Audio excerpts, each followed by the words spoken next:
غفلت میں ڈوبے ہوئے انسان، جرائم کے دلدل میں ڈوبے ہوئے انسان، دنیا کی موج مستیوں میں ڈوبے ہوئے انسان، میرا اللہ تجھ سے مخاطب ہو کر کے ارشاد فرماتا ہے، کتنا خوبصورت انداز ہے، اندازہ تو کریں، ارے مالک اللہ اکبر اپنے غلام سے جس لہجے میں چاہے بات کر سکتا ہے، لیکن آج یہ میرا اللہ اپنے بندوں سے کس انداز میں جو ہے وہ مخاطب ہوتا ہے، اندازہ تو فرمائیں، میرے رب کا کلام ہے اور میرا اللہ اپنے محبوب کے ذریعے سے اپنے بندوں کو اپنا پیغام پہنچا رہا ہے۔ آپ اندازہ کریں، ایک معمولی سا سیٹ اپنے مزدور کو اچھے لہجے میں بات کرنا اپنی توہین سمجھتا ہے، مگر یہاں کلام خدا بندی کا تیور دیکھیں، میرا رب اپنے بندوں سے کس طرح مخاطب ہے۔ ارشاد فرماتا ہے، یا ایھا الذین آمنو، اے ایمان والو، اندازہ تو کریں، ہم سے پہلے کسی امت کو، ہم سے پہلے نہ موسیٰ علیہ السلام کی امت، نہ یوسف علیہ السلام کی قوم، نہ یعقوب علیہ السلام کی قوم، نہ ابراہیم علیہ السلام کی قوم، کسی امت کو اس لقب سے نہیں پکارا گیا۔ اگر یہ پکارا جا رہا ہے تو صرف امت محمدیہ کو پکارا جا رہا ہے، اور اس کی وجہ یہ نہیں کہ ہم بہت بڑے ہیں، نہیں، بلکہ وجہ یہ ہے کہ اللہ نے ہمیں محبوب کی امت میں پیدا فرمایا۔ بے شک، بابا بابا بابا، محبوب سے پیار ہے تو محبوب کی امت سے بھی پیار ہے۔ سبحان اللہ۔ کیا کہا جا رہا ہے؟ اے ایمان والو، اے ایمان والو، اتقوا اللہ، اے ایمان والو اللہ سے ڈرو، اور پھر وَلْتَنْظُرْ نَفْسٌ مَا قَدَّمَتْ لِغَدٍ، قیامت کے دن کے لیے تم نے کیا روانہ کیا، قیامت کے دن کے لیے تم نے کیا بھیجا، اپنی آخرت کی تیاری کے لیے تم نے کیا روانہ کیا، اس سلسلے میں غور کرو، اس سلسلے میں فکر کرو۔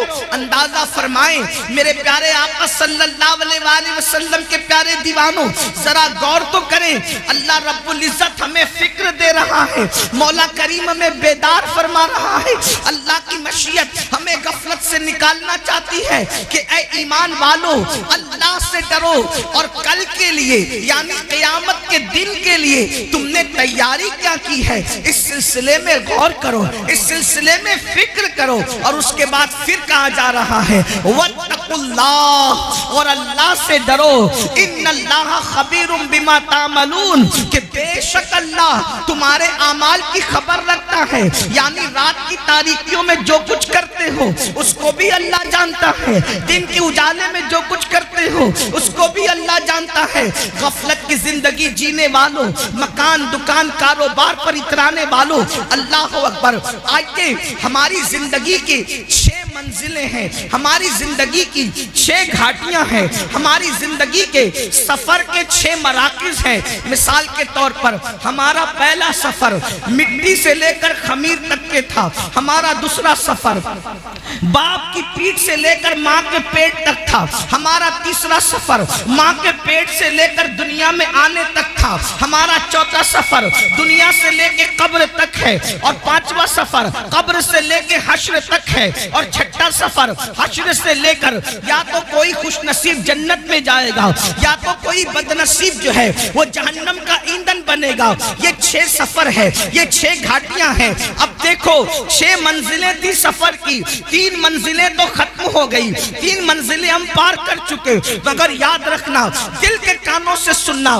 اگر آپ یہ توقع مجھ سے لے کر کے آئے ہیں کہ میں آپ کو مفت میں جنت بانٹنے کے لیے بشارتیں دوں گا، تو آپ یہ فکر اپنے دل و دماغ سے نکال دیں۔ اس کی وجہ یہ ہے کہ میں نے آپ کی خوشی کی کوئی بات نہیں کرنا، میں نے تو مولا کی خوشی کی بات کرنا ہے، اس لیے کہ مجھے بھی اللہ اللہ کی رضا چاہیے اور آپ کو بھی چاہیے، یاد رکھیے گا، اللہ اکبر۔ لیکن جو لوگ سن سکتے ہیں ذرا توجہ سے سنیں، 3 منزلیں ہم طے کر چکے ہیں، مگر تینوں منزلوں میں اعمال کا کوئی عمل دخل نہیں ہے۔ مٹی سے لے کے خمیر تک لانا اللہ کا کرم ہے، اس میں عمل کا کوئی عمل دخل نہیں ہے۔ اس کے بعد باپ کی پیٹھ سے ماں کے پیٹ تک آنا، اس میں بھی انسان کے عمل کا کوئی دخل نہیں ہے، یہ اللہ رب العزت کی مرضی اور مشیت ہے۔ اس کے بعد جو ہے اللہ اکبر، ماں کے پیٹ سے دنیا میں آنا، اس میں بھی عمل کا کوئی دخل نہیں ہے۔ لیکن اب دنیا سے جو قبر بہتر ہوگی، اس میں اللہ نے عمل کو ذریعہ قرار دیا ہے۔ ایمان کے بعد عمل صالح، قبر اسی کی سورے گی جس کے اعمال بہتر ہوں گے، حشر اسی کا سورے گا جس کے اعمال بہتر ہوں گے، جنت میں وہی جائے گا ایمان کے بعد جو اچھا عمل کرے گا۔ اب آئیے نا، ہماری زندگی کی 3 گھاٹیاں باقی ہے، نمبر 1 قبر، نمبر 2 میدان محشر، اور نمبر 3 یا تو جنت ٹھکانا ہوگا یا پھر اس کے علاوہ۔ اللہ اکبر، اندازہ فرمائیں میرے آقا صلی اللہ علیہ وآلہ وسلم کے دیوانوں، اب مجھے بتاؤ دنیا کے اندر ہم کتنی غفلت میں زندگی گزار رہے ہیں، دنیا کے اندر کس قدر غفلت کا شکار ہے۔ کوئی دکان کر رہا ہے، کوئی مکان کر رہا ہے، دنیا کے اندر اتنے ڈوب گئے، اللہ کا نام لینے کی فرصت نہیں، اللہ کی عبادت کی فرصت نہیں۔ آئیے میں بہت طویل گفتگو نہیں کروں گا، لیکن ایک بہت اہم بات آپ کے کانوں سے گزارنا چاہتا ہوں۔ اللہ اکبر، اللہ اکبر۔ ایک مرتبہ سیدنا عیسیٰ علیہ نبینا علیہ السلام اپنے حواریوں کے ساتھ، یعنی اپنے ساتھیوں کے ساتھ ایک بستی سے تشریف لے جا رہے ہیں۔ جب آپ بستی سے تشریف لے جا رہے تھے تو آپ نے کیا دیکھا کہ بستی کے لوگ سب کے سب مر کے اوندھے پڑے ہوئے ہیں، اوندھے منہ پڑے ہوئے بستی کے اندر۔ اللہ کے پیغمبر حضرت سیدنا عیسیٰ علیہ السلام نے پوری بستی کو اوندھے منہ مردہ پڑا ہوا دیکھا تو حضرت عیسیٰ علیہ السلام نے ارشاد فرمایا اپنے حواریوں سے کہ دیکھو اللہ کا عذاب آ گیا اس بستی پر، یہ بستی اللہ کے عذاب کی وجہ سے ہلاک ہو گئی، اللہ نے ان کو مار کر اوندھے منہ ڈال دیا ہے، اللہ ان سے ناراض ہے۔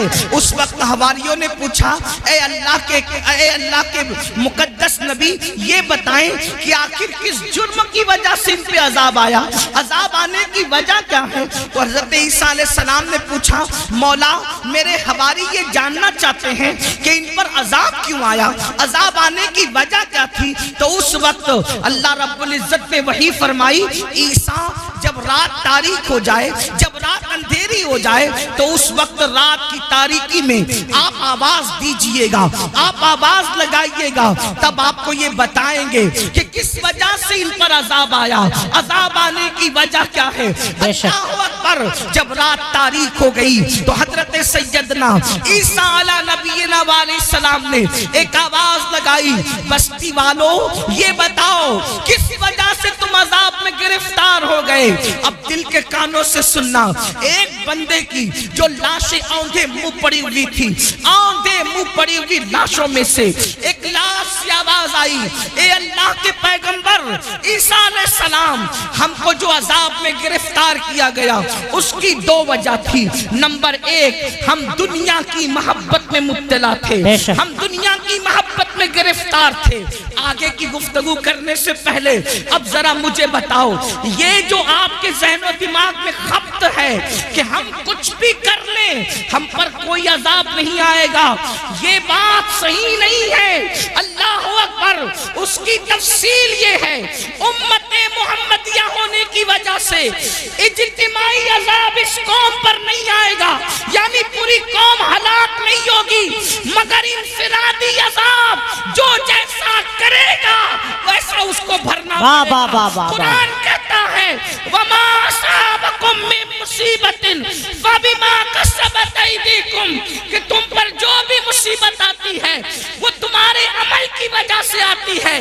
بارہا صوفیہ کا یہ قول دہرایا جاتا ہے جو تمہیں ٹھوکر لگتی ہے وہ تمہارے گناہ کی وجہ سے لگتی ہے۔ اللہ اکبر۔ جو محفل سے روشنی جاتی ہے وہ بھی ہمارے گناہ کی وجہ سے جاتی ہے، جو ہمارے چراغ بجھتے ہیں وہ بھی ہمارے گناہ کی وجہ سے بجھتے ہیں۔ اللہ اکبر۔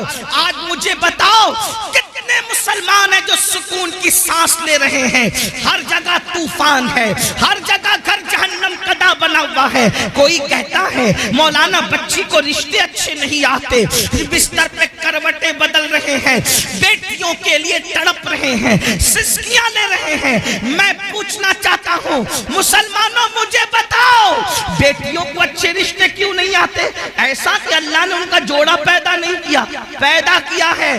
بہنیں ماں اور آپ بھی سن لیں، جو اللہ درخت کے پتوں کو بے جوڑ پیدا نہ کرے، جو اللہ چوٹیوں کو بغیر جوڑے کے پیدا نہ کرے، جو اللہ پھول اور پھلوں کو بے جوڑ پیدا نہ کرے، جو اللہ سر کے بالوں کو بے جوڑ پیدا نہ کرے، جو اللہ ستاروں کی انجمن کو بے جوڑ پیدا نہ کرے، جو اللہ سمندر کے قطروں کو بے جوڑ پیدا نہ کرے، وہ تمہاری بیٹی اور بیٹے کو بے جوڑ کیسے پیدا کرے گا؟ لیکن یہ رشتے کیوں تھمے ہوئے ہیں؟ کہا کسی نے باندھ دیا ہے۔ میں کہتا ہوں یاد رکھنا، میٹر کچھ بھی ہو، میری نظر تمہاری گفتگو پر نہیں۔ ہم تو مصطفیٰ جان رحمت کے غلام ہیں، حضور کی بات پر توجہ کریں گے، اللہ کی بات پر توجہ کریں گے۔ یاد رکھنا کسی نے باندھا ہو نہ باندھا ہو، کسی نے رکاوٹ پیدا کی ہو یا نہ کی ہو، قرآن کہتا ہے وَمَا أَصَابَكُم مِّن مُّصِيبَةٍ فَبِمَا كَسَبَتْ أَيْدِيكُمْ، کہ تم پر جو بھی مصیبت آتی ہے اللہ اکبر تمہارے کرتوت کی وجہ سے۔ سیدنا فاروق اعظم فرماتے ہیں جب تم گناہ کرتے ہو تو قبر انور میں رسول اللہ کو رنجیدہ کرتے ہو۔